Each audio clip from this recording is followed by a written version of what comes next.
Can time run backwards? The negative time discovery explained. Have you ever wondered if time could flow in the wrong direction? What if, deep in a quantum laboratory, photons could exit an atom before they ever entered it? In September 2024, a groundbreaking quantum physics experiment at the University of Toronto achieved the impossible. Physicists measured photons exiting a cloud of atoms before they had even finished entering them. They had measured negative time. But does this mean time can actually run backwards? Or is our understanding of the quantum realm fundamentally flawed? Tonight, we explore the science behind Aephraim Steinberg's discovery, the critique from Sabine Hossenfelder, and the strange reality of quantum tunneling. Settle in, breathe deeply, and join us for a contemplative look at the experiment that defied the arrow of time. This is Sleep Entangled. Chapter 1. The Impossible Measurement. In September 2024, a team of physicists at the University of Toronto published something remarkable. They had measured time and found it to be negative. Not metaphorically negative, not approximately zero, but genuinely, measurably less than nothing. Photons, they claimed, were spending negative amounts of time inside atoms. It sounded absurd. It sparked headlines worldwide, and it ignited one of the most fascinating scientific debates of our era. Let us slow down and understand what happened. The experiment was led by Aephraim Steinberg, a physicist who has spent decades studying the quantum nature of light, and Daniela Angulo, then a doctoral student in his laboratory. Their apparatus was modest, a basement laboratory filled with lasers, mirrors, and a cloud of ultra-cold rubidium atoms. Nothing exotic, nothing that screamed time travel. Steinberg had built a career on pushing the boundaries of quantum measurement.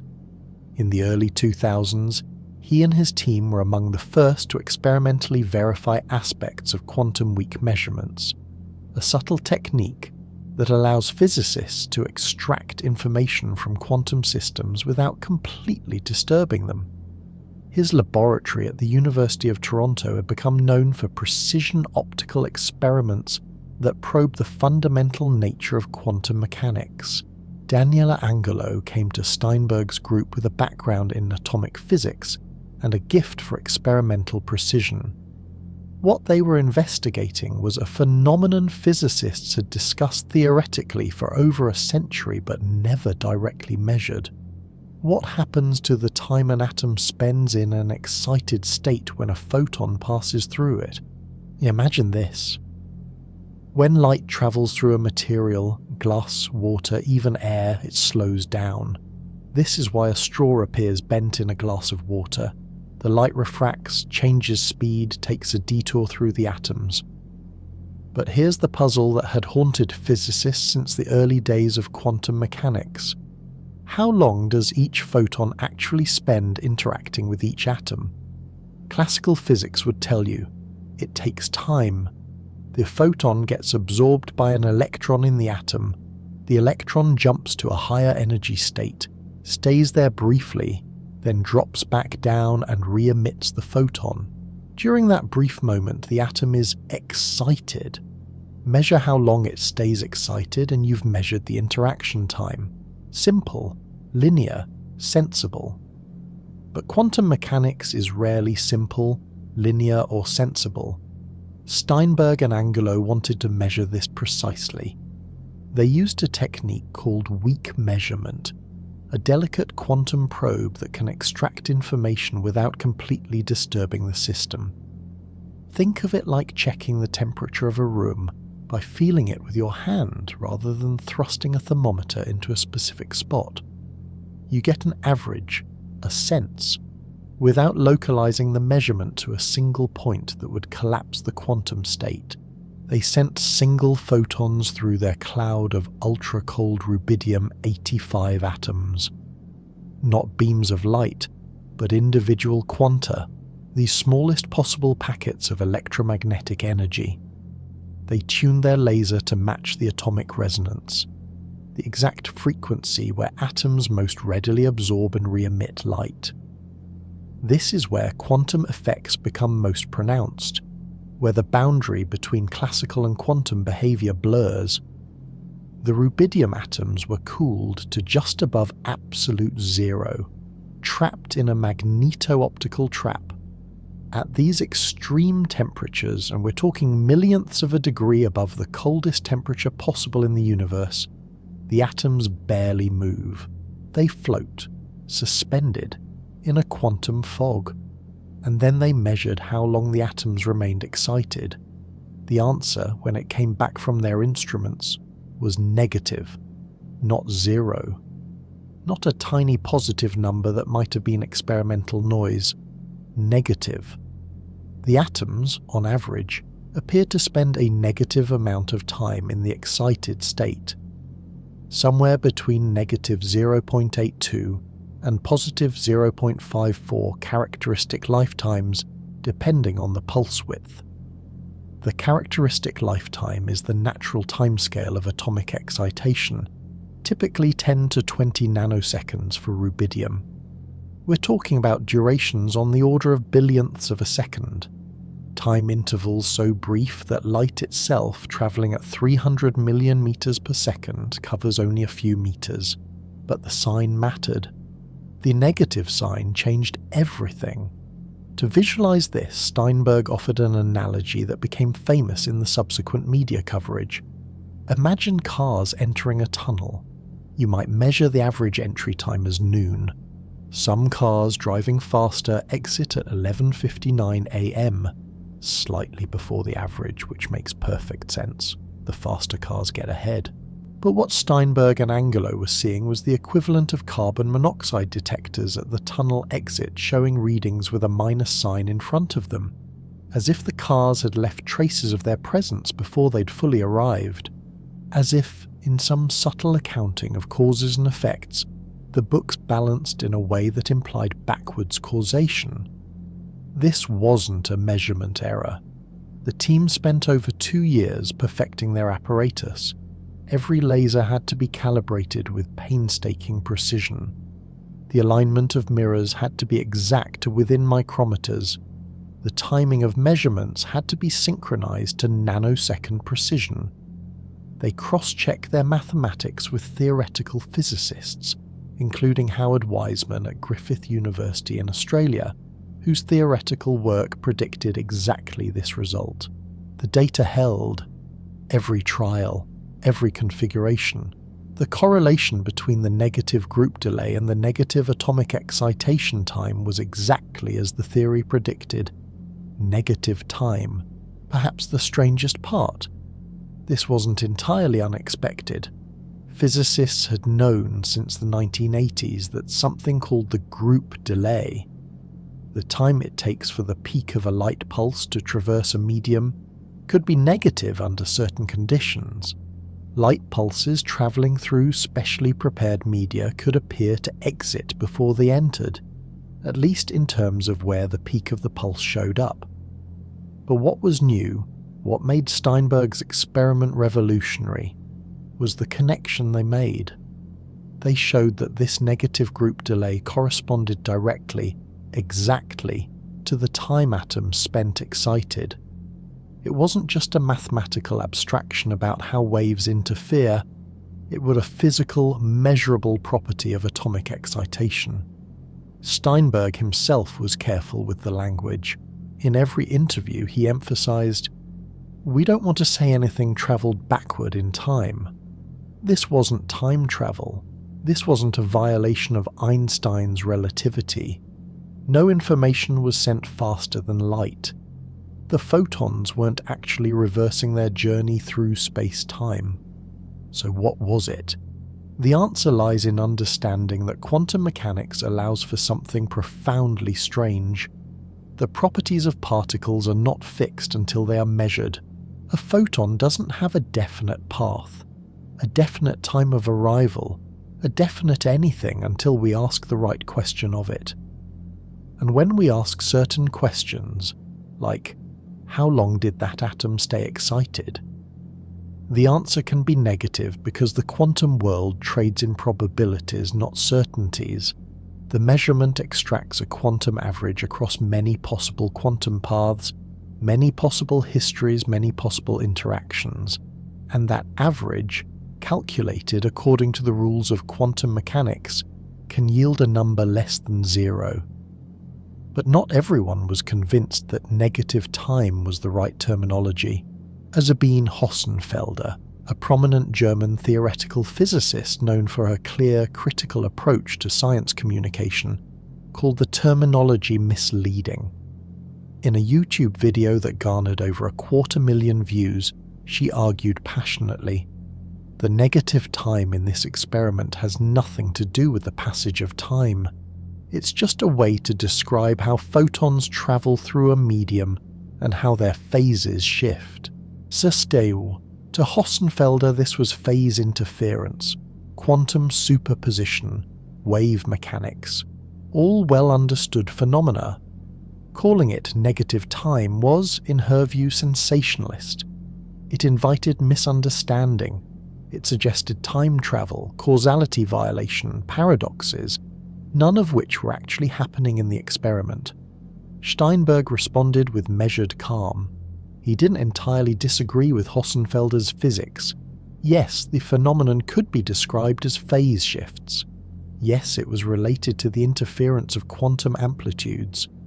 But he defended the terminology as useful, as highlighting something profound that the physics community had perhaps too casually dismissed.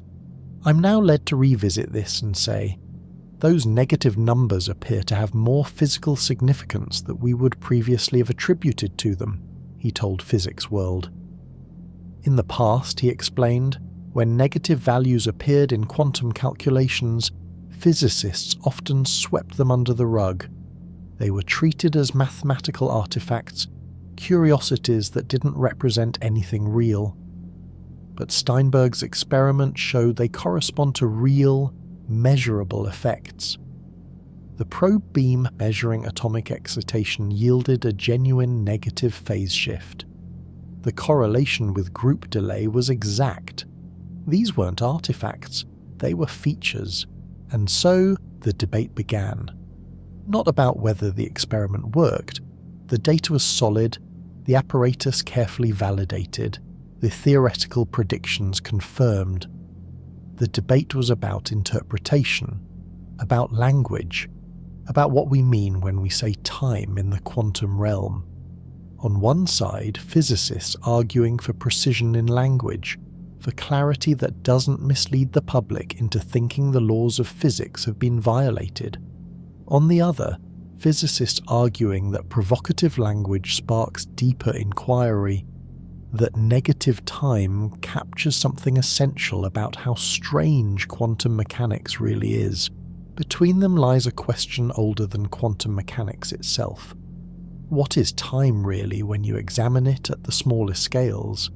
Is it the rigid, flowing river of our experience? Or is it something more fluid, more contextual, more willing to bend the rules we thought were absolute? So as you settle into this exploration, hold this tension. On one side, a careful experiment yielding an impossible result. On the other, skepticism about what that result truly means, and threading through both, the profound strangeness of the quantum world, a realm where time itself might not be what we think it is. Let that uncertainty be your companion as we journey deeper. Chapter 2. When Light Defies Speed. To understand how time can be negative, we must first understand how light can appear to travel faster than light, a paradox that has puzzled physicists for decades and opens a window into the quantum nature of causation itself. Light has a cosmic speed limit, 299,792,458 meters per second in vacuum. This is not approximate. This is exact, defined by international agreement. because the speed of light is so fundamental to physics that we use it to define what we mean by distance. Nothing can exceed this limit. Einstein's special relativity is unambiguous on this point. The speed of light is the speed of causation, the maximum rate at which cause can propagate to effect, and yet in certain carefully prepared materials, light pulses can appear to exit before they should. The phenomenon is real, measured, reproducible, and it doesn't violate relativity. Let us picture a light pulse. It's not a single photon, but a wave packet, a collection of many photons of slightly different frequencies, all travelling together, their amplitudes adding up to create a concentrated burst of electromagnetic energy. When you send such a pulse through empty space, it travels at the speed of light, simple, predictable. But when you send it through matter, through glass, through a gas, through a specially prepared atomic medium, strange things happen. The peak of this wave packet moves at what's called the group velocity. In most materials, the group velocity is slower than the speed of light in vacuum. This is why light slows down in water or glass. The group velocity represents how fast the envelope of the pulse moves, how fast the energy propagates. But near atomic resonances, frequencies where atoms strongly interact with light, the relationship between frequency and wave speed changes dramatically. Physicists call this dispersion. Different frequency components of the pulse get phase shifted by different amounts. They speed up or slow down relative to each other as they interact with the atoms. When you add all these phase-shifted components back together, the peak of the pulse can emerge on the other side of the material before you'd expect. The group velocity becomes negative. The pulse appears to exit early. Imagine throwing a handful of stones into a pond, each creating ripples. The ripples overlap, interfere, create new patterns. Now imagine the combined wave pattern moving across the pond faster than any individual ripple. That's the essence of superluminal group velocity. The pattern moves faster than the components creating it. This was first measured conclusively in 1982 by Alain Joubert and colleagues, using a phenomenon called anomalous dispersion. They sent light pulses through specially prepared atomic vapors, where the refractive index changed rapidly with frequency. The group velocity came out negative. The pulse peak appeared to move backwards, but here's the critical insight that preserves causality. No information travelled faster than light. The individual photons still obeyed Einstein's speed limit. What moved was a statistical peak, a pattern in the wave, not a signal carrying information. To understand this, physicists often use an analogy. Imagine a crowd doing the wave in a stadium. The wave itself can circle the stadium faster than any person can run. People stand up, raise their arms, sit down in sequence, creating a travelling pattern. But no person actually moved that fast.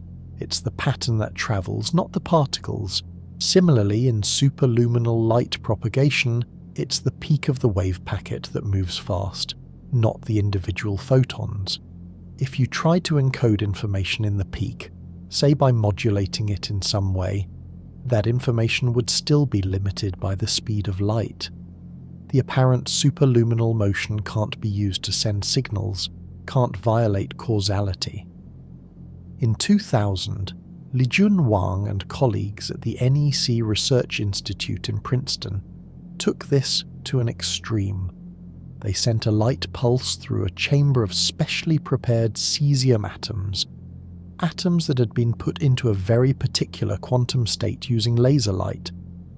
The pulse exited the chamber 62 nanoseconds before a reference pulse travelling through vacuum. The media went wild. Light travels faster than light, screamed the headlines. But Wang was careful. The pulse appeared to travel at 310 times the speed of light. But again, and this cannot be stressed enough, No information, no causality, no violation of relativity occurred. What Wang had created was a medium with anomalous dispersion so extreme that the group velocity became not just negative, but hugely negative. The peak of the pulse emerged before it should have, based on simple division of distance by the speed of light. But the front edge of the pulse, the first photons to arrive, still obeyed the light speed limit. To visualize this more carefully, imagine you're watching the pulse from the side. You see the front edge enter the chamber at the speed of light. As it passes through, the atoms interact with different frequency components, shifting their phases. When these components recombine on the far side, the interference creates a new peak that appears earlier in the pulse train than the original peak was. It's like a runner entering a funhouse mirror maze. The runner enters at one speed, but the mirrors create images that can appear to exit before the real runner does. The images aren't real runners, they're patterns created by the optical system. So what does this have to do with negative time? Steinberg and Angulo's insight was to connect this optical phenomenon, superluminal group velocity, negative group delay, to atomic physics. They asked, if the group delay can be negative, if light pulses can appear to exit early, what does that mean for the atoms themselves? How long do atoms spend in their excited state when this happens? The classical picture said, atoms absorb photons, get excited, stay excited for some positive duration, then re-emit. The duration should be positive, energy is conserved, cause precedes effect, time flows forward. But the quantum picture is fuzzier. An atom doesn't just absorb a photon, hold it, and spit it out like a mechanical system. Instead, the photon and atom enter a superposition of states. The atom is simultaneously excited and not excited. The photon is simultaneously absorbed and not absorbed. This superposition evolves according to the Schrödinger equation, governed by probabilities. During this quantum evolution, the atom's excitation is a distribution across many possible states. Sometimes the atom is more excited, sometimes less. The average, the mean excitation time, can be calculated from the quantum wave functions. And here's where it gets profound. What Steinberg's team showed is that this average excitation time equals the group delay. Exactly. Not approximately, exactly. When the group delay is negative, the excitation time is negative. The atom, on average, spends less than 0 time in the excited state. Let that sink in for a moment. The atom spends negative time being excited.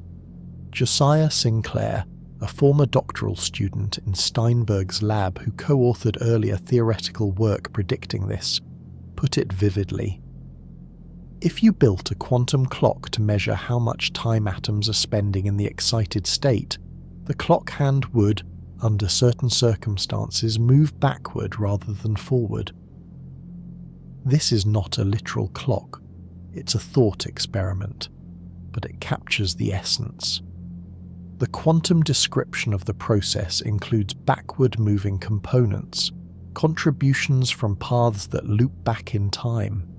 These aren't literal time travel, they're mathematical features of how quantum amplitudes add up. Richard Feynman, the brilliant American physicist and Nobel laureate, developed a formalism for quantum mechanics based on path integrals. In Feynman's picture, a particle doesn't take a single path from A to B. It takes every possible path simultaneously, including paths that loop backward in time, paths that zigzag, paths that seem to violate energy conservation temporarily. Each path contributes a quantum amplitude. When you add all these amplitudes together, the impossible paths mostly cancel out, but they contribute. They're mathematically necessary to get the right answer. And in certain situations, like near-atomic resonances, the backwards in time contributions become significant enough to make the average come out negative. This connects to antimatter in a beautiful way. Feynman showed that an antiparticle moving forward in time is mathematically equivalent to a particle moving backward in time. It's an interpretation, a way of understanding the equations, not a claim about literal time reversal, but it shows how deeply time strangeness is embedded in quantum theory. Now let us slow down again. Imagine time not as a river flowing in one direction, but as a landscape you can view from different angles. From one angle, the classical angle, the everyday angle, it flows forward. Cause precedes effect. Entropy increases. But from another angle, the quantum angle, the angle of wave functions and probability amplitudes, it's more ambiguous, more contextual. The quantum world doesn't respect our everyday notions of before and after in quite the same way. Physicists have a term for this: contextuality. It means that the properties of a quantum system depend on how you measure them. Measure one way, and time appears positive. Measure another way, using weak measurements near atomic resonance, and it appears negative. John Tahanse, a quantum physicist at Newcastle University who studies these phenomena, noted that negative values in weak measurements often signal contextuality. Contextuality seems to be one of the telltale signs a quantum scenario may provide us with an advantage at a certain task over all possible classical ways of doing that task, he explained. In other words, negative time isn't just a curiosity, it's a signature.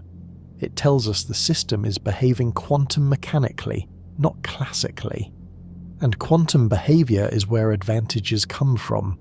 In quantum computing, quantum cryptography, quantum sensing, the universe, at its most fundamental level, doesn't seem to care about our intuitions. It operates according to rules that sometimes produce results that sound impossible. Light traveling faster than light, time running backwards, particles in two places at once. But these aren't violations of physics. They're invitations to expand our understanding of what physics allows. So, as you drift deeper into this mystery, let the strangeness settle. Superluminal group velocity is real. Negative time is measurable, and both are consequences of living in a quantum universe, a universe far stranger and more subtle than the clockwork cosmos imagined by Newton. Chapter 3. The experiment in the basement, and science sometimes happens in unlikely places. The experiment that would challenge our understanding of time was conducted not in a gleaming facility funded by billions of dollars, but in a cluttered basement laboratory at the University of Toronto, bristling with aluminum-wrapped devices, tangled wires, and lasers carefully aligned on vibration-dampened optical tables. Daniela Angulo spent 2 years in this space, perfecting the measurement that would yield negative time. Let us walk through the experiment step by step, component by component, and understand what made it so remarkable and so difficult. The apparatus began with a laser source. Not just any laser, but a tunable diode laser capable of producing light at very specific frequencies with incredible precision. This laser could be adjusted to within a few megahertz, a few million cycles per second, of the exact frequency needed to resonate with rubidium-85 atoms. Why rubidium-85? Practical reasons, mostly. Rubidium is an alkali metal similar to sodium and potassium, with a relatively simple electronic structure that makes its quantum states well understood. Its optical transitions, the frequencies at which electrons jump between energy levels, fall in the near-infrared part of the spectrum, where good lasers and detectors are readily available. More importantly, rubidium atoms can be cooled and trapped using established techniques.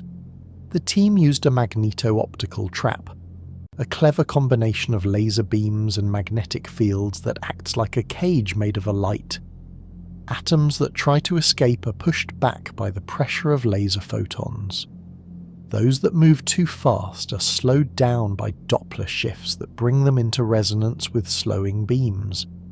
The result is a cloud of perhaps 1 million atoms floating in ultra-high vacuum, cooled to temperatures just a few millionths of a degree above absolute zero. At these temperatures, the atoms are moving so slowly that quantum effects dominate. They're not classical particles bouncing around. They're quantum waves, de Broglie waves, probability clouds frozen nearly still. Into this cloud, Steinberg and Angulo sent single photons. This is technically challenging. A laser produces coherent light, but typically billions of photons per second. To get down to single photons, the team had to attenuate their laser dramatically, filtering it down, using calibrated neutral density filters, until on average less than 1 photon was present in the system at any given time. Why single photons? Because quantum mechanics behaves differently for single particles versus beams. A single photon doesn't have a definite path. It's in a superposition of all possible paths through the atom cloud. This superposition is essential for the weak measurement technique to work. Now comes the truly clever part, the weak measurement itself. In standard quantum mechanics, measurement is destructive. When you measure where a photon is, you collapse its wave function. It was in a superposition of many places. Now it's in one place. The act of measurement changes the system fundamentally. But weak measurements, pioneered by Yakir Aharonov and collaborators in the 1980s, offer a workaround. Instead of asking, where is the photon? They ask, what is the average photon position across many trials? By measuring weakly, by interacting gently with the system without fully collapsing its wave function, you can extract statistical information without destroying the quantum state. Steinberg's team implemented this using a probe beam. This was a second laser beam, traveling in the opposite direction through the atom cloud, tuned to a different frequency that didn't get absorbed by the atoms, but did experience a tiny phase shift whenever the atoms were excited. Think of it like this. The signal photons pass through, potentially exciting atoms. While they're doing that, the probe beam is constantly monitoring. Are the atoms excited right now? The probe doesn't directly observe individual atoms or individual signal photons. It just accumulates a gentle, continuous measurement of how excited the atom cloud is, on average, over time. The phase shift in the probe beam is extraordinarily small. We're talking about shifts of a few milliradians, thousandths of a full wave cycle. To detect this, the team used homodyne detection, a technique where the probe beam is combined with a reference beam on a photodetector. By comparing the interference pattern between the two beams, they could extract the phase shift with high precision. This is called the cross-Kerr effect. When atoms are excited, their refractive index changes slightly. This change affects the phase of light passing through them. By integrating this phase shift over time, Steinberg and Angulo could infer the duration of atomic excitation. And here's where the magic happened. When they tuned the signal photons to be narrowband, meaning the photons had a very precise frequency, very close to the atomic resonance, the integrated phase shift came out with the wrong sign. Instead of accumulating positive phase, indicating atoms spending positive time excited, the probe beam accumulated negative phase. The atomic excitation time, inferred from this measurement, was negative 0.82 characteristic lifetimes. When they used broadband photons, a wider range of frequencies, the sign flipped positive. The excitation time became positive 0.54 lifetimes. In between these extremes, there was a crossover point where the excitation time was exactly 0. To ensure this wasn't experimental error, the team ran thousands of trials. They varied the pulse duration, using pulses lasting from a few nanoseconds to hundreds of nanoseconds. They varied the photon frequency, scanning across the atomic resonance. They varied the density of the atom cloud, making it thicker or thinner. Every parameter sweep confirmed the same pattern. At narrow bandwidths near resonance, negative excitation time. At broader bandwidths, positive. The transition between them matched the theoretical predictions perfectly. They also had to rule out alternative explanations. Could this be photons just passing through without interacting at all? No. Photons can traverse the cloud in two ways: scattering, bouncing off atoms without being absorbed, or transmission, being absorbed and re-emitted. The team carefully separated these two populations using post-selection, only counting the transmitted photons in their analysis. The scattered photons didn't contribute to the negative time signal. Could it be an artifact of their detection scheme? They checked by changing detectors, changing filters, changing the entire back half of the apparatus. The result held. Could it be quantum noise, statistical fluctuations? They analysed the error bars carefully. The negative values were well outside the noise floor, statistically significant to many standard deviations. The experiment worked. The data was solid, and the result was, by all classical intuition, impossible. The paper was uploaded to Archive, the preprint server where physicists share results before formal peer review, in September 2024. Within days, it had thousands of downloads. Physics blogs picked it up, then mainstream science media, Scientific American, the BBC, National Geographic France. Steinberg's email inbox exploded, and then came Sabine Hossenfelder's video. Hossenfelder is a theoretical physicist with a gift for clear explanation and a no-nonsense approach to science communication. Her YouTube channel had grown to over 500,000 subscribers by focusing on clear, critical discussions of physics. When she saw the claims about negative time, she was skeptical. In December 2024, she released a video titled, "No, Physicists Did Not Discover Negative Time." Her critique was sharp but not dismissive. She didn't question the data, she questioned the terminology. The negative time in this experiment has nothing to do with the passage of time, she said. It's just a way to describe how photons travel through a medium and how their phases shift. To Hossenfelder, this was an old phenomenon, group delay, anomalous dispersion, dressed up in provocative language. The physics had been understood since the 1980s. What was new was the connection to atomic excitation time, but even that, she argued, was just a reframing of known quantum optics.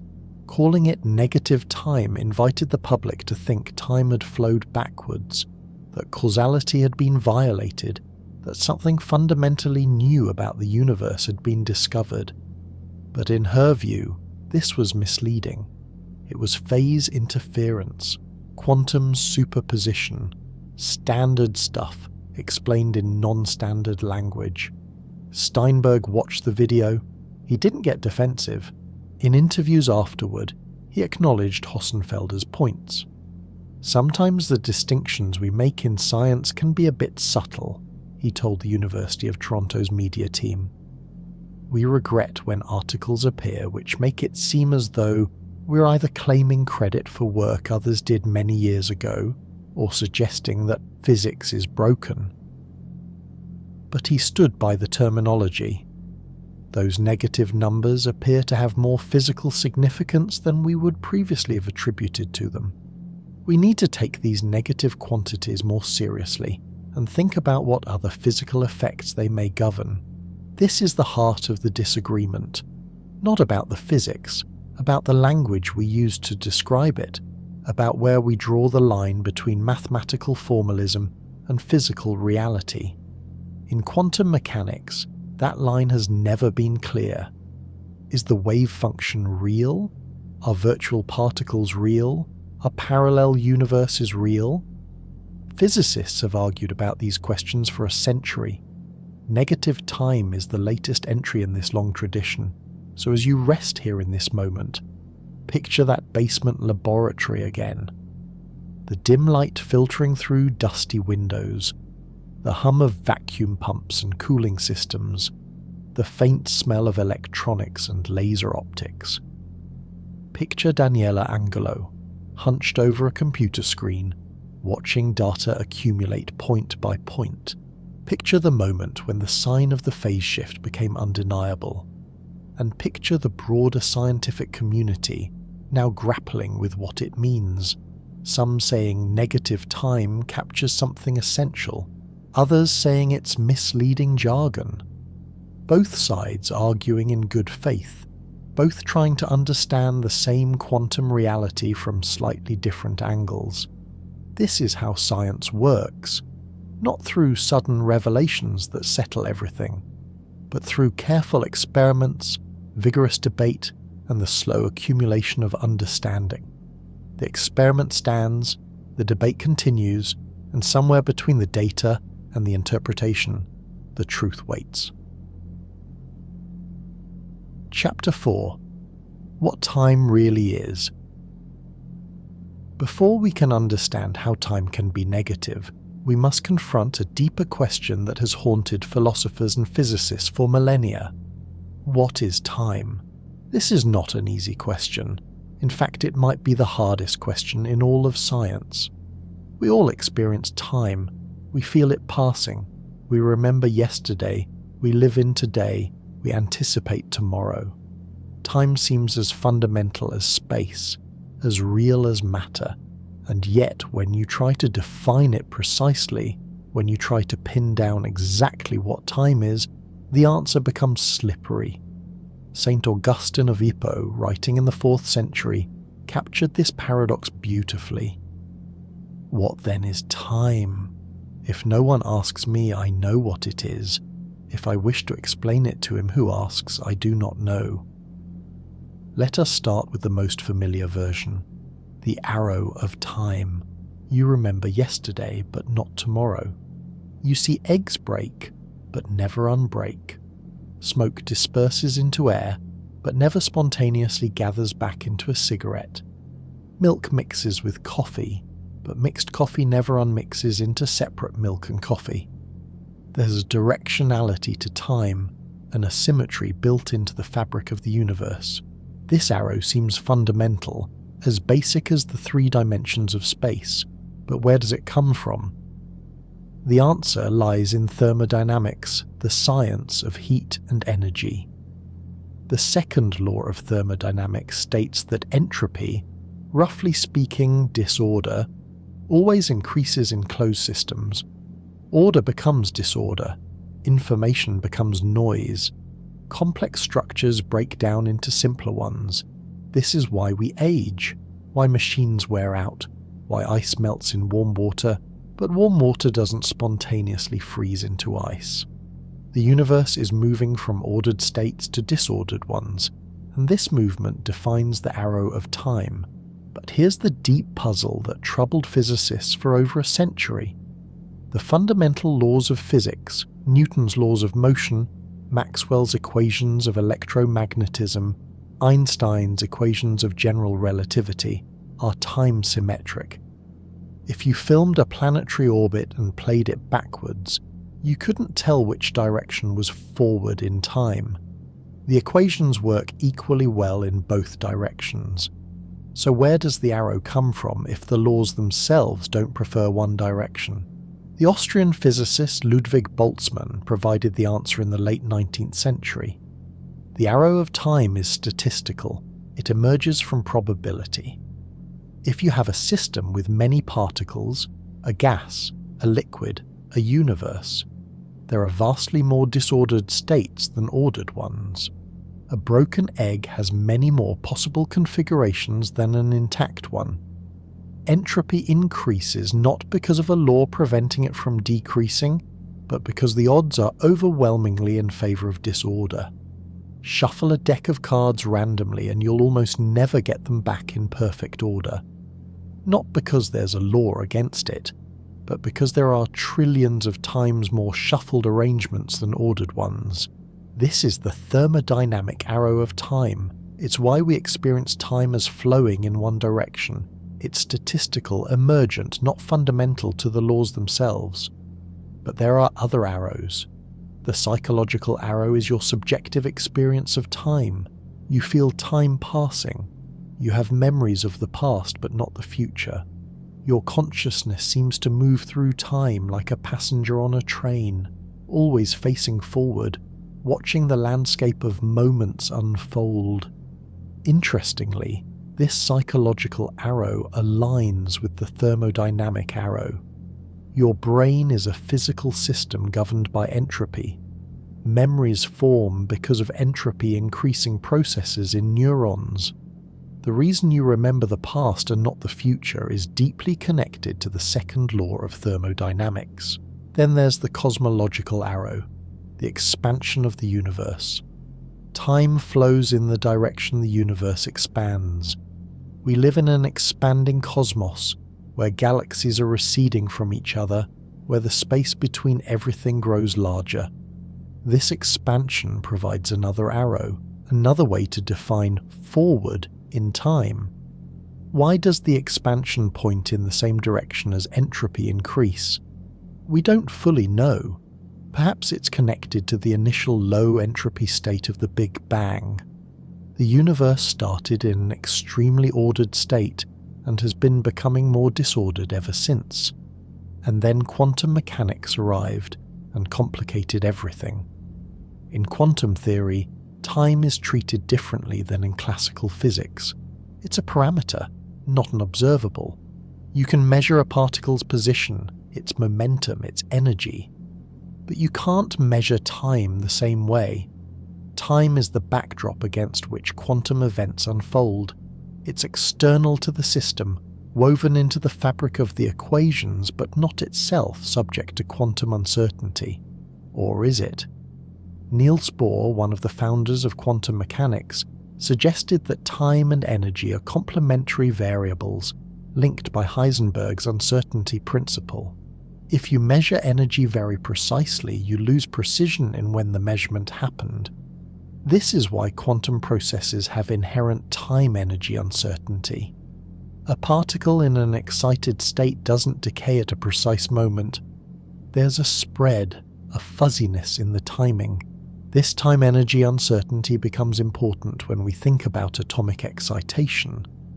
An atom doesn't jump to an excited state at a precise instant and stay there for a precise duration.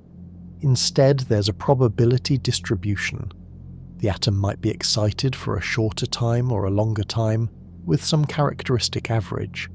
And remarkably, quantum mechanics allows this average to be negative. Now let us consider Einstein's relativity, which adds yet another layer of strangeness. In special relativity, time is not absolute. It's relative, interwoven with space into a four-dimensional fabric called space-time. Time dilates near massive objects. It slows down for fast-moving observers. What you experience as simultaneous, I might experience as sequential, depending on our relative motion. Einstein showed that now is not universal. There's no cosmic clock ticking the same for everyone. Your now is defined by your reference frame, your state of motion, your position in a gravitational field. Different observers disagree about the order of events if those events are far apart and close together in time. This leads to what physicists call the relativity of simultaneity. Events that appear simultaneous to you might appear sequential to me if I'm moving relative to you. The universe doesn't have a preferred notion of now. Space-time is a block with past, present, and future all existing on equal footing, laid out like frames in a film. But quantum mechanics seems to contradict this. When you measure a quantum system, its wave function collapses. This collapse appears instantaneous, happening now across all of space. An electron's wave function might be spread across a laboratory. You measure it in one corner, and instantly, faster than light could travel, the wave function collapses everywhere. This is the measurement problem, and it's never been fully resolved. How can measurement impose a universal now if relativity says now is relative? How can wave function collapse be instantaneous if nothing can travel faster than light? These tensions between quantum mechanics and relativity remain at the heart of modern physics. We have no complete theory of quantum gravity that reconciles them. String theory, loop quantum gravity, and other approaches make attempts, but none are experimentally confirmed. And this brings us back to negative time. What Steinberg and Angulo measured wasn't the arrow of time reversing. They weren't seeing entropy decrease. They weren't creating memories of the future. They were measuring something more subtle, the phase relationship of quantum amplitudes. In quantum mechanics, particles are described by wave functions, mathematical objects that encode probabilities. These wave functions oscillate in time and space. The oscillation has a phase, like the position of a hand on a clock face, or the position of a wave crest as it moves. When you measure the excitation time of an atom, you're effectively measuring how much the wave function's phase is advanced.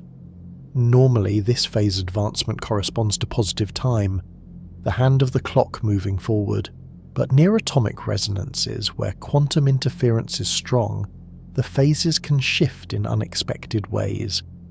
Different components of the wave function interfere constructively and destructively. The result is that the effective duration, the time inferred from the phase shift, can come out negative. It's not that time flowed backwards, it's that the quantum description of the process includes negative contributions in its probability calculus. These negative contributions are real in the sense that they affect measurable outcomes, but they're not real in the classical sense of representing actual backward motion through time. Richard Feynman's path integral formulation captures this beautifully. In Feynman's approach, a particle doesn't take a single path from point A to point B. It takes every possible path simultaneously, including paths that loop backwards in time, paths that zigzag through space, paths that seem to violate energy conservation. Each path contributes a complex number, a quantum amplitude. When you add all these amplitudes together, most of the crazy paths cancel out.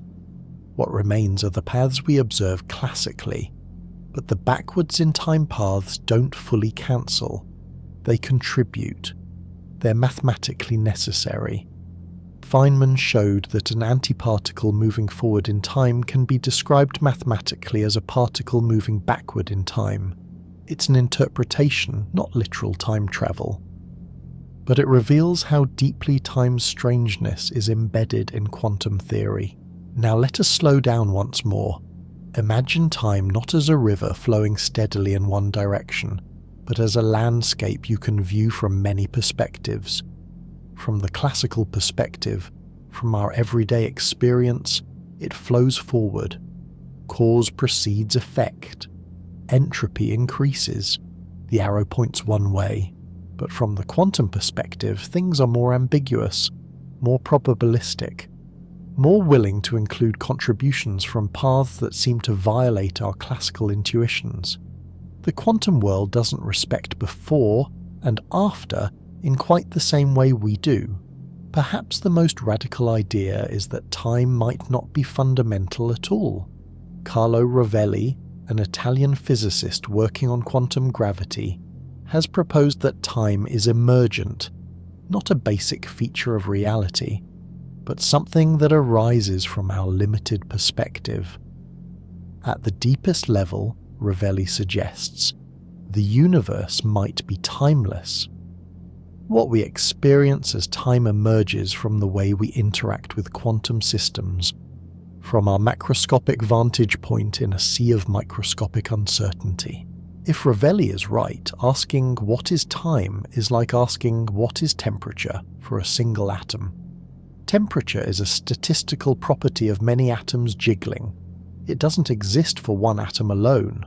Similarly, time might be a statistical property of quantum systems, meaningful only in aggregate and strange, even negative, when examined too closely.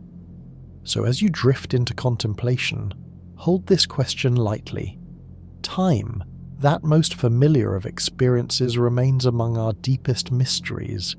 It's absolute in Newtonian physics, relative in Einstein's physics, uncertain in quantum physics, and possibly emergent in theories of quantum gravity. Experiments like Steinberg's, showing negative durations in atomic excitations, remind us how much we still have to learn. They push us to reconsider assumptions we didn't even know we were making. Let this uncertainty be comforting, not unsettling.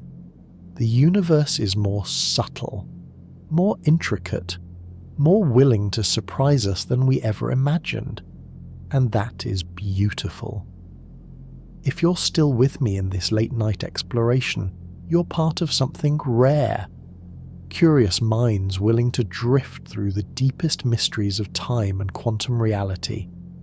A quick subscribe helps others find this contemplative journey through physics. Now let's continue where wonder and science converge. Chapter 5. The Critics and the Controversy.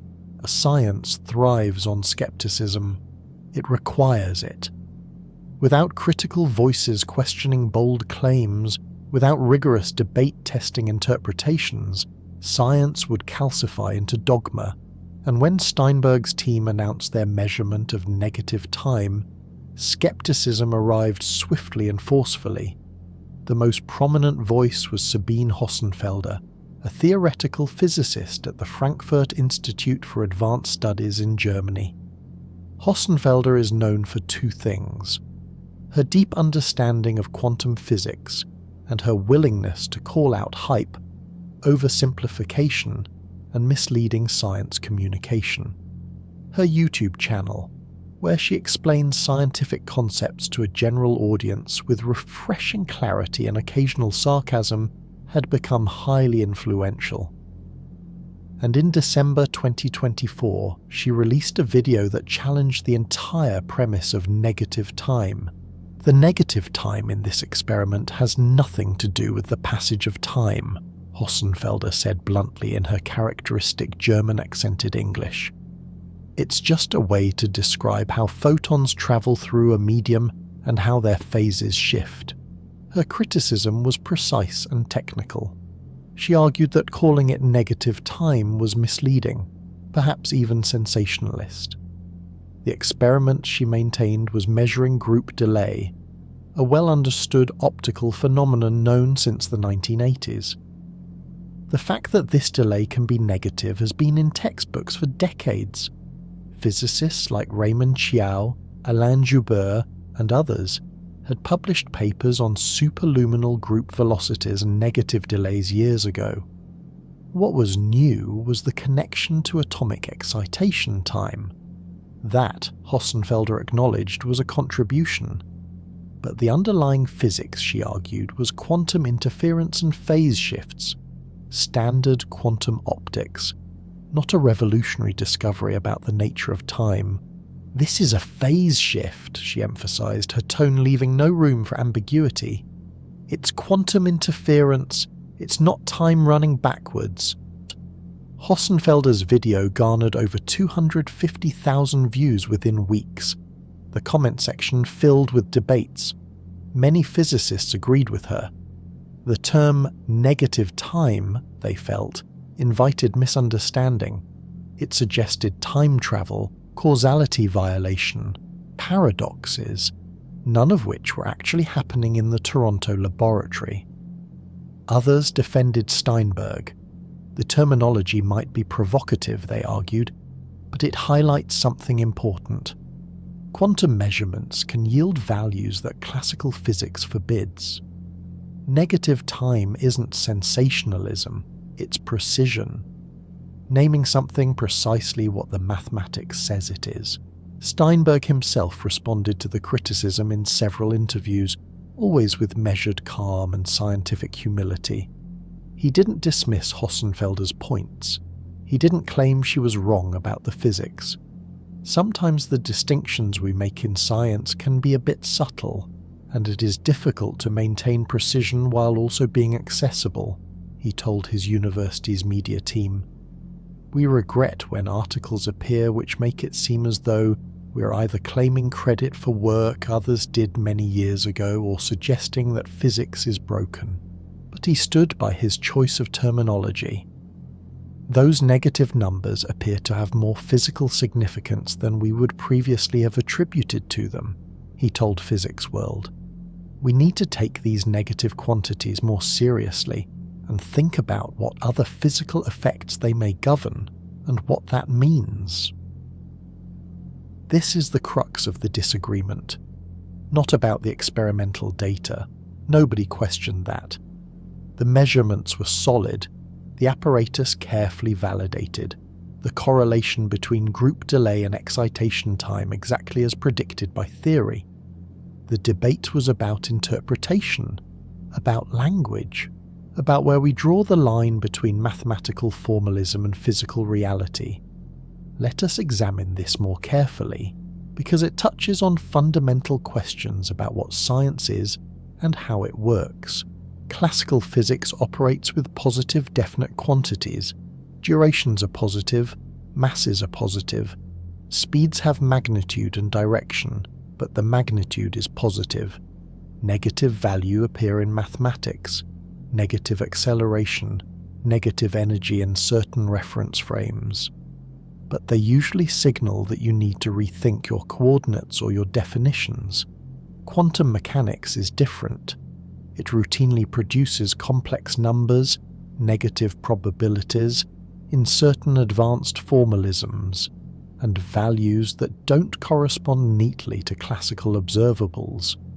The question is, are these just mathematical tools for making predictions, or do they represent something physically real?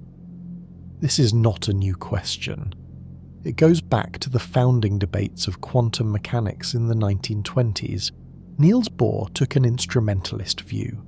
The wave function, in his interpretation, is not a real physical object. It's a calculational tool for predicting measurement outcomes. Quantum mechanics tells us what we'll observe, not what's really there between observations. Erwin Schrödinger disagreed. He thought the wave function was real, a physical field evolving in space and time. His cat thought experiment, the famous paradox of a cat that's simultaneously alive and dead, was meant to show the absurdity of thinking wave functions represent reality. Nearly a century later, physicists still haven't settled this. Is the wave function real? Are parallel universes real? Are virtual particles real? The mathematics of quantum mechanics is clear and makes astonishingly accurate predictions. But what it means, what's really happening at the quantum level, remains contested. Hossenfelder's position is fundamentally pragmatic. Quantum mechanics is a mathematical framework for making predictions. If the math includes negative numbers, that's fine. But we shouldn't reify them into physical objects. Negative time, in this view, is a calculational convenience, not an ontological claim about time flowing backwards. Steinberg's position leans more realist. If you can measure something, if it corresponds to a physical effect like the probe beam's phase shift, if it affects outcomes in predictable ways, then it deserves physical language. Negative excitation time isn't just math. It's a measurable feature of how atoms interact with light in the quantum regime. Who's right? Perhaps both. This echoes the old debate about the nature of quantum entities. Light behaves like a wave in some experiments, like a particle in others. Is it really a wave or really a particle? The answer is neither or both. Light is quantum, and our classical concepts of wave and particle are approximate descriptions that capture different aspects of its behavior. Similarly, time at the quantum level might be neither purely classical, always positive, always flowing forward, nor purely reversible, flowing backwards, but something more subtle that our language struggles to capture. Jonte Hans, a quantum physicist at Newcastle University, offered a middle ground. He noted that negative values in weak measurements often signal contextuality, the idea that quantum properties depend on how you measure them. Contextuality seems to be one of the telltale signs a quantum scenario may provide us with an advantage at a certain task over all possible classical ways of doing that task, Hans said in an interview about the experiment. In other words, negative time might not be real in a classical sense, but it's meaningful in a quantum sense. It tells us the system is behaving non-classically, and non-classical behavior is precisely where quantum advantages come from. Quantum computing, quantum cryptography, quantum sensing all rely on systems behaving in ways classical physics doesn't allow. Another physicist who had worked with Steinberg, Josiah Sinclair, offered a vivid thought experiment.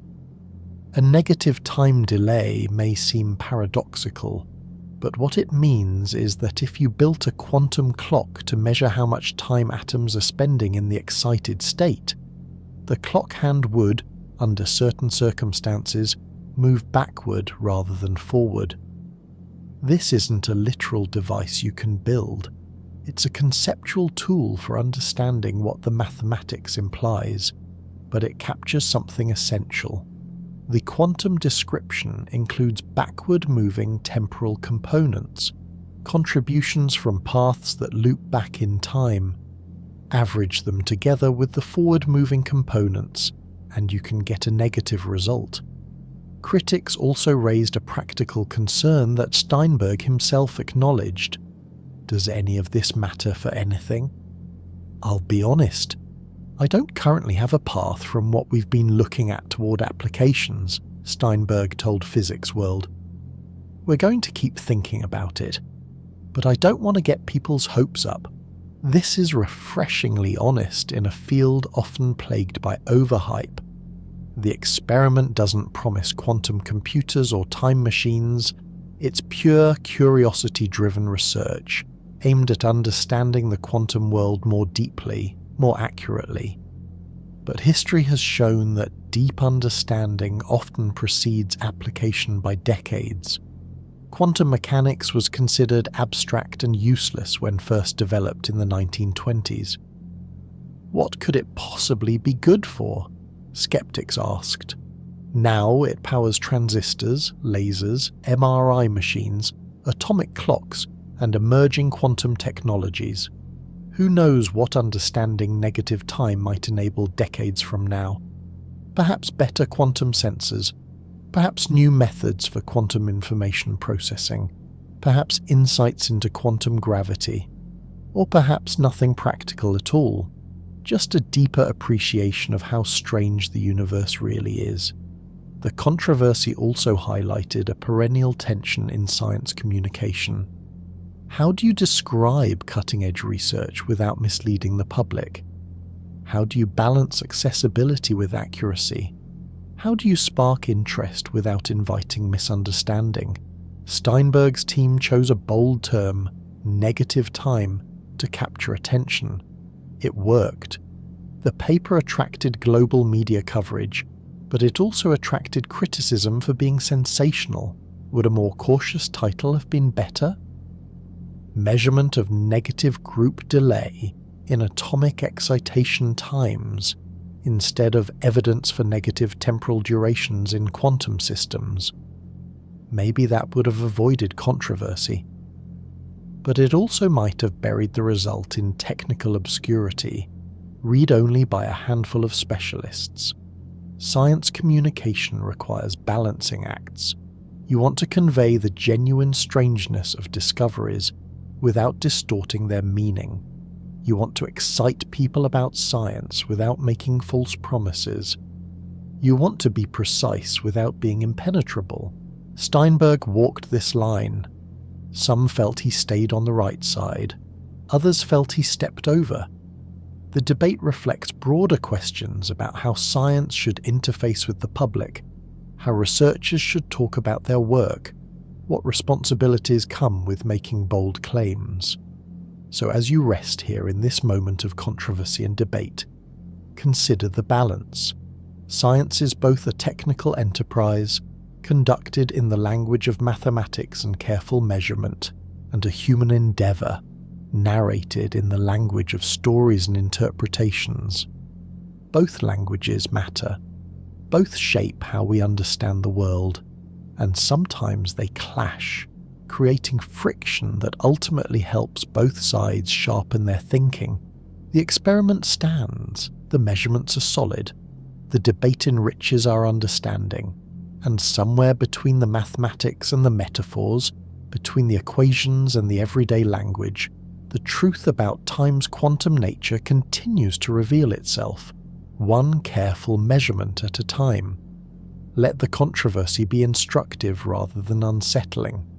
This is how science works, through bold claims tested by skeptical peers, through careful experiments interpreted by thoughtful critics, through the long collective effort to understand reality more deeply. Chapter 6. Implications and connections. If time can be negative in the quantum realm, even in a limited context-dependent sense, what does that mean for our understanding of reality? What doors does it open? What questions does it raise? Let us explore the implications, both practical and philosophical, of what Steinberg's experiment reveals about the universe we inhabit. First, the practical possibilities. Quantum computing relies on qubits, quantum bits that exist in superpositions of 0 and 1 simultaneously. These qubits are extraordinarily fragile. They interact with their environment constantly, causing decoherence, the process by which quantum systems lose their quantum properties and become classical. Understanding how photons interact with atoms, including the precise timing of these interactions, is crucial for building better quantum memories and quantum communication systems. If we can control the group delay with precision, if we understand the phase relationships that lead to negative excitation times, we might design quantum systems that preserve coherence longer. This is speculative, as Steinberg readily admits. No direct application exists yet, but the history of physics suggests that fundamental understanding often precedes practical application by years or decades. Quantum entanglement was spooky action at a distance when Einstein criticized it in the 1930s. Now it's the foundation of quantum cryptography and quantum teleportation. Could negative time play a similar role eventually? Perhaps. At minimum, it deepens our understanding of light-matter interactions at the quantum level, and deeper understanding creates possibilities that we can't yet imagine. Second, the theoretical implications for quantum mechanics itself. One of the great unsolved problems in quantum mechanics is the measurement problem. Why does a quantum system, when measured, collapse from a superposition of many states into a single definite outcome? What is measurement, really? Is the collapse objective, physically real, or subjective, happening in the observer's knowledge? No one knows. There are interpretations, Copenhagen, many worlds, objective collapse, relational quantum mechanics, but no consensus. Steinberg's experiment touches this mystery because it involves weak measurements, which don't fully collapse the wave function. Instead, they extract partial information, leaving the system partly quantum. Weak measurements inhabit a grey zone between fully quantum and fully classical. These measurements can yield weak values, averages that fall outside the normal range of possible values. Negative time is a weak value.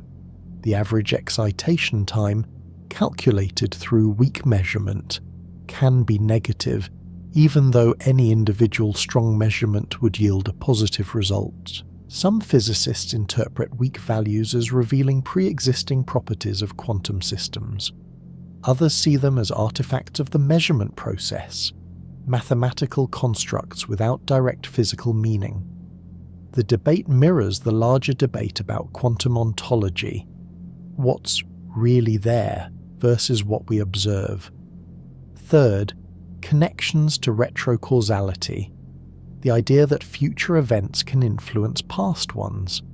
This sounds like science fiction, but certain interpretations of quantum mechanics allow for it, at least in a limited mathematical sense.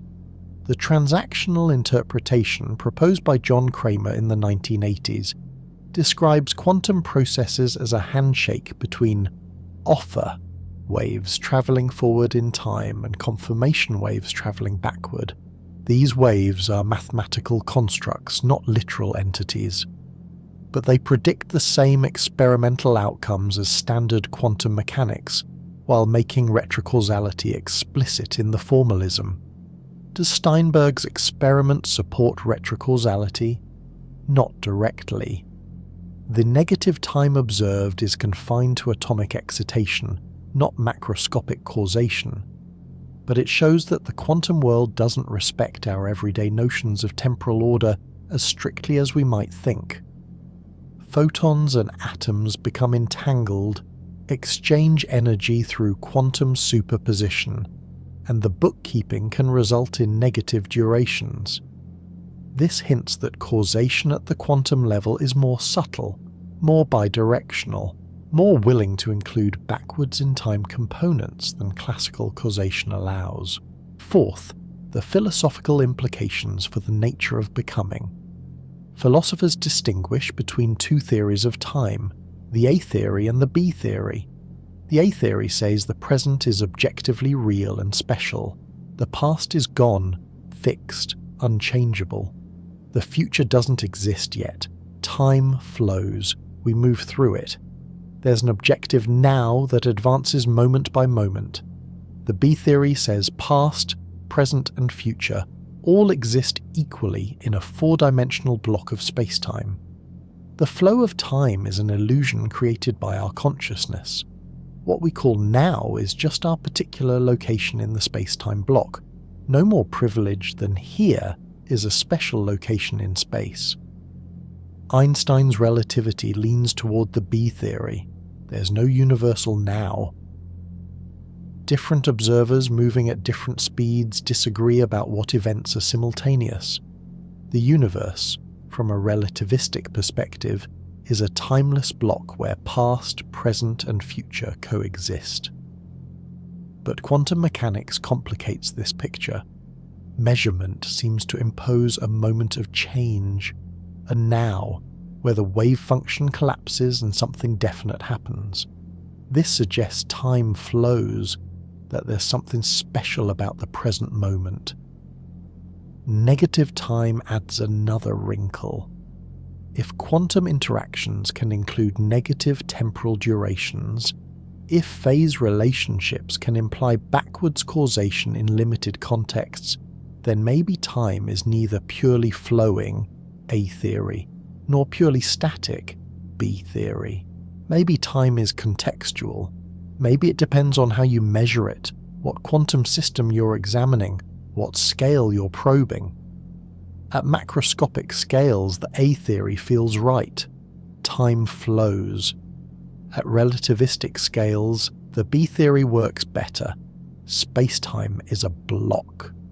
At quantum scales, something stranger emerges, something our classical concepts struggle to capture.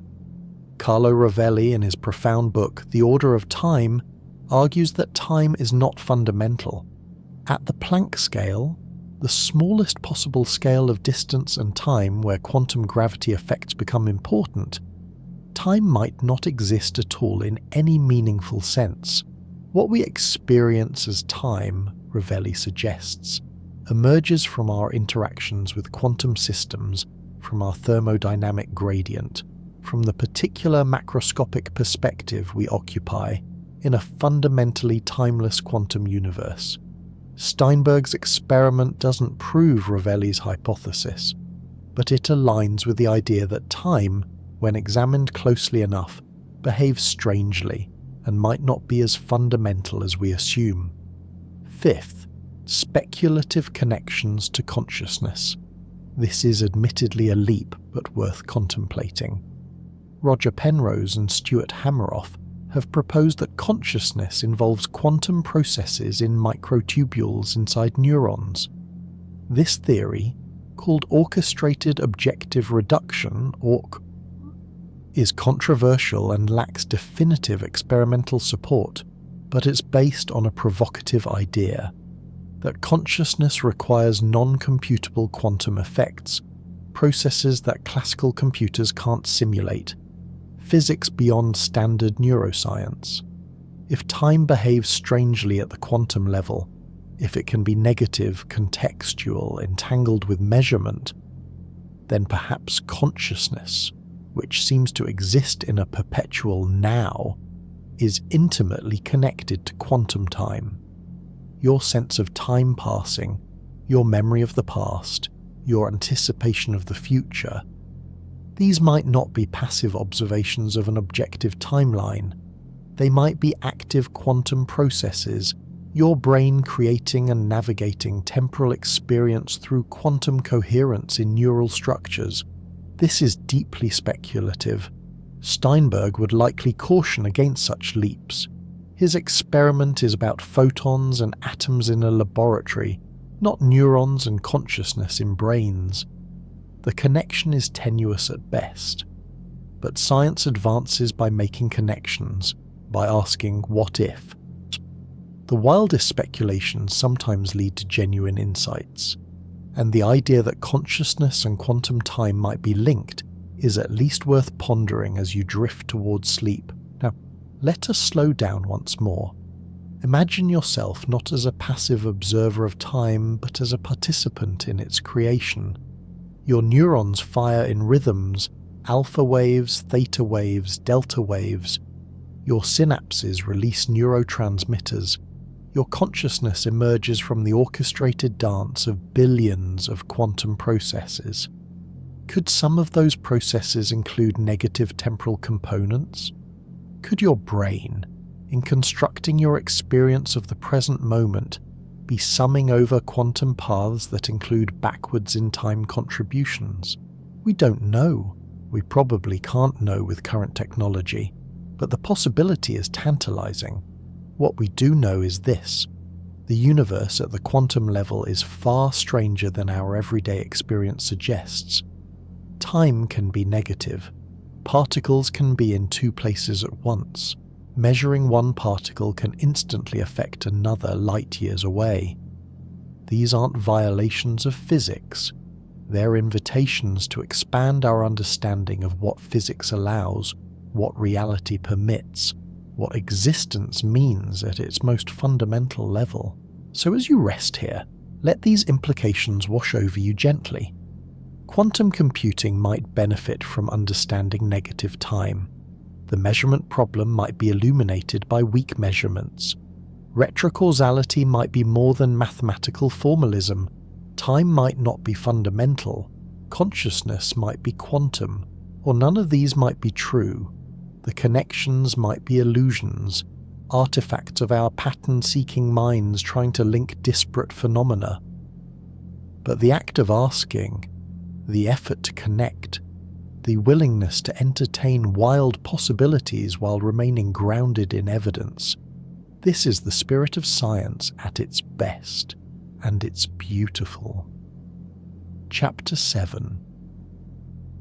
The Future of Time. What comes next? Where does the study of negative time lead? What questions remain unanswered, waiting for the next generation of physicists to tackle? Steinberg's experiment is a beginning, not an ending. It opens questions more than it answers them, and that's how science progresses. One careful step into the unknown, each step revealing new landscapes of possibility. The immediate question is replication.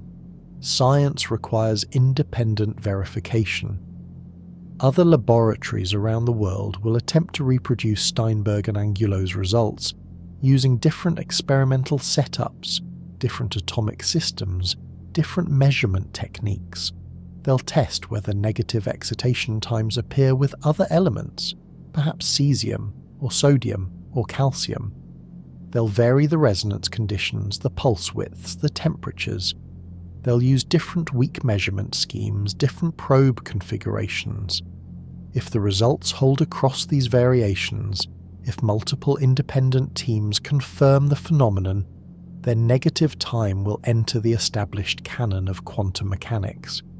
It will appear in textbooks, perhaps with a cautionary note. This does not mean time flows backwards, but rather that quantum averages can yield counterintuitive values. If the results don't replicate consistently, if subtle experimental details turn out to matter more than expected, the experiment will fade into obscurity. It will become a footnote, an interesting but non-robust result that sparked conversation but didn't withstand scrutiny. Given the theoretical grounding and the care taken in the original experiment, widespread replication seems likely. But science has surprised us before, we'll see. Assuming replication, the next step is exploration. Can negative time be enhanced? Can you design systems where the excitation time is even more negative? What's the quantum limit? Is there a fundamental bound on how negative time can be, or can it grow arbitrarily large in magnitude? These aren't idle questions. If you could engineer materials with specific dispersive properties, if you could control the group delay with precision across a range of frequencies, you might create quantum systems with exquisite timing control. This could matter for quantum communication, where timing is everything. Quantum cryptography depends on Alice and Bob sharing entangled photons and measuring them at coordinated times. If you could manipulate the group delay, if you could use negative time effects to synchronize quantum measurements more precisely, you might build more robust quantum networks. Again, this is speculative, but worth exploring. Another research direction is theoretical. The connection between group delay and atomic excitation time is exact in Steinberg's experimental setup. But what about more complex systems? What if you have multiple atoms interacting simultaneously? What if the atoms are entangled with each other before the photon arrives? What if you're near a different kind of resonance, or in a strongly interacting regime, or in a system with significant quantum correlations? Theorists will explore these scenarios. They'll extend the weak measurement formalism, derive new predictions, identify new regimes where negative time should appear or where it disappears entirely. They'll calculate bounds, explore phase diagrams, map the landscape of possibilities, and then experimentalists will test those predictions. This is the beautiful feedback loop between theory and experiment that drives physics forward. Beyond negative time specifically, there are deeper questions about the quantum classical boundary. Why do we never observe negative time in the macroscopic world? Why don't everyday clocks ever run backwards, even a little? The standard answer is decoherence. Quantum systems are fragile. They interact constantly with their environment, air molecules, photons from room lights, electromagnetic fluctuations, gravitational perturbations. Each interaction constitutes a weak measurement, gradually collapsing the quantum superposition into a definite classical state. At the macroscopic scale, decoherence is so rapid and pervasive that quantum effects vanish almost instantly. The universe we experience is classical, not because quantum mechanics stops applying, but because we're too big, too warm, too entangled with our surroundings to maintain quantum coherence. But the boundary between quantum and classical is not sharp.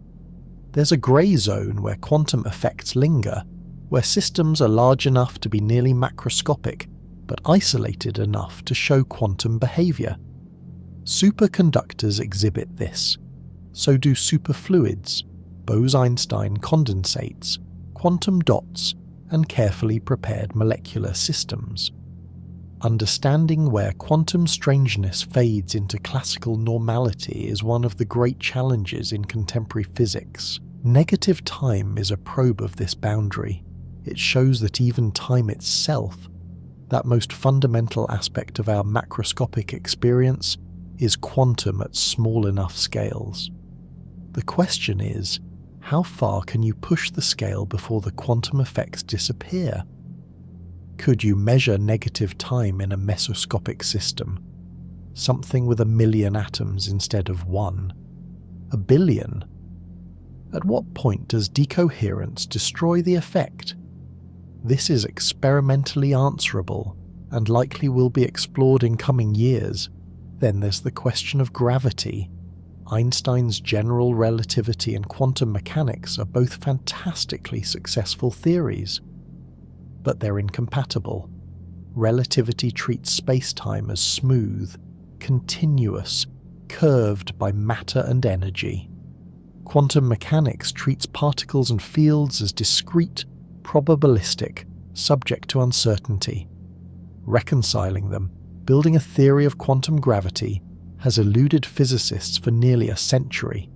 String theory, loop quantum gravity, asymptotic safety, causal set theory, all are attempts, none experimentally confirmed, but hints exist about how quantum gravity might work.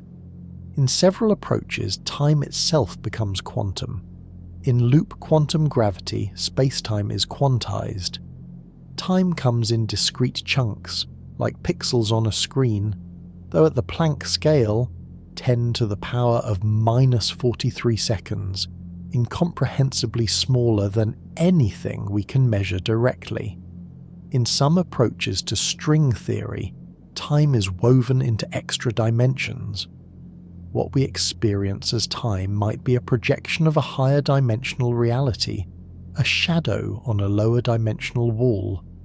In both approaches, the classical notion of time as a smooth parameter breaks down, and experiments probing time at the quantum level, like Steinberg's measurement of negative excitation times, might eventually connect to these deeper theories.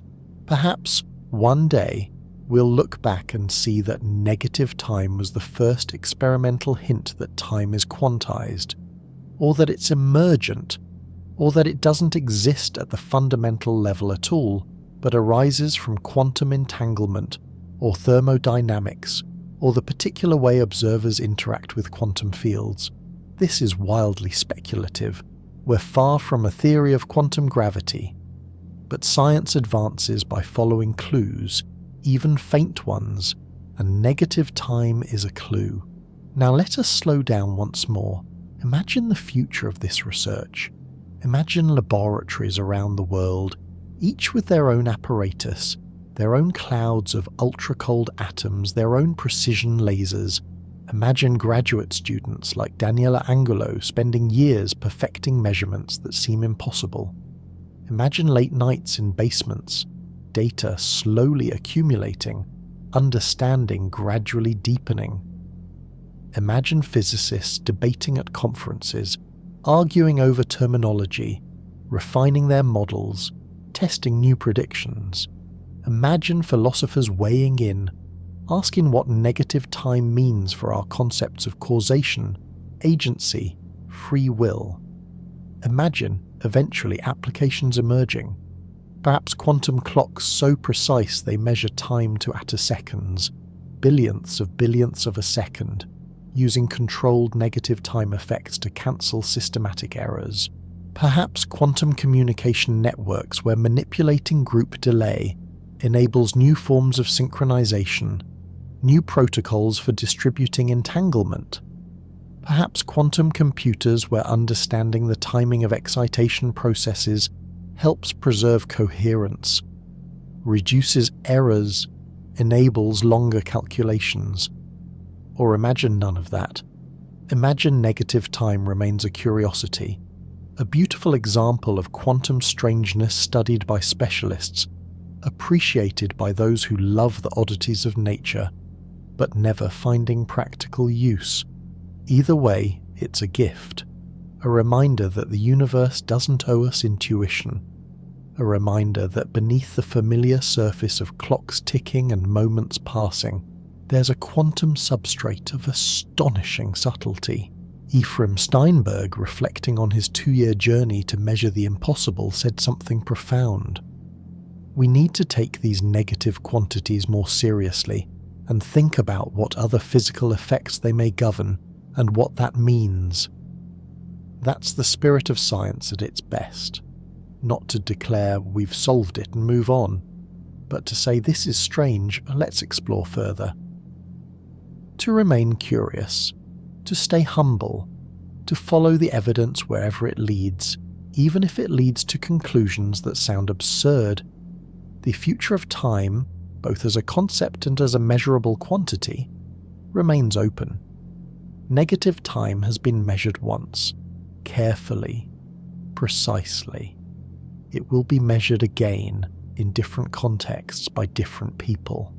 Each measurement will refine our understanding, will test the limits, will probe the boundary between quantum and classical, and each measurement brings us closer to answering the ancient question, what is time? We may never have a complete answer.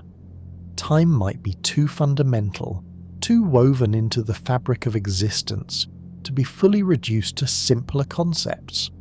Or it might not be fundamental at all, but emergent, constructed, observer-dependent. We don't know. We're still learning, and that's wonderful. So as you drift toward rest, as your consciousness begins its nightly journey into sleep, let this thought linger gently. Time, that invisible current carrying you from birth to death, from yesterday to tomorrow, is not what it seems. It bends near massive objects. It dilates at high speeds. It becomes uncertain at small scales. And sometimes, in the quiet precision of a quantum laboratory, it runs backwards. Not in a way that violates physics. Not in a way that undoes the past or predicts the future. But in a way that reveals, once again, that the universe is far stranger and more beautiful than we ever imagined. The future is unwritten, the past is fixed, the present is fleeting. But at the quantum level, these categories blur. Time becomes negotiable, contextual, willing to surprise us. And somewhere, right now, a photon is spending negative time exciting an atom. Not because it travelled backwards through time, but because the quantum rules governing reality allow for possibilities that our macroscopic minds struggle to comprehend. Let that impossibility be your companion as you rest. The universe is quantum. Time is strange, and that strangeness is what makes existence fascinating. And so our journey through negative time comes to a gentle close. We've walked through a basement laboratory in Toronto where photons spend less than 0 seconds exciting atoms. We've examined the controversy, the passionate debate between bold terminology and conservative interpretation. We've explored the implications, from quantum computing to the nature of consciousness, from retrocausality to emergent time, and we've looked forward to a future where time itself might be understood as fundamentally quantum, contextual, perhaps not even fundamental. Perhaps the most remarkable thing about Steinberg and Angulo's experiment is not that they measured negative time, but that they measured it at all.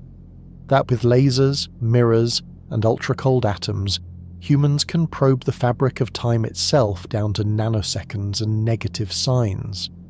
That we can ask nature questions so precise, so subtle, that the answers come back in the language of quantum mechanics rather than everyday experience. This is the power and beauty of science. not to dictate what reality must be, not to force nature into categories we find comfortable, but to listen carefully, so carefully, to what reality actually is. As you rest now, as your thoughts slow and sleep approaches, remember this: the universe is not obligated to make sense to your waking mind. Time does not have to flow only forward. Reality does not have to conform to intuition built from millions of years of evolution in a macroscopic classical environment. And yet, through curiosity, through careful experiment, through the slow, patient accumulation of knowledge, we understand more of this strange cosmos than ever before. We've measured the impossible. We've found time running backwards in the quantum realm. Negative time is a small piece of a vast puzzle, but it's a piece we now hold. It's evidence that when you look closely enough, when you measure precisely enough, the universe reveals secrets that sound like poetry. Thank you for joining me on this exploration.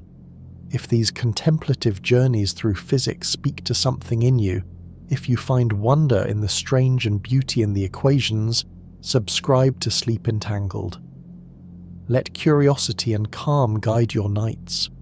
And remember, as you close your eyes, somewhere in a laboratory, photons are still defying our notions of time. And that defiance, that quantum rebellion against classical expectation, is a small miracle hiding in plain sight.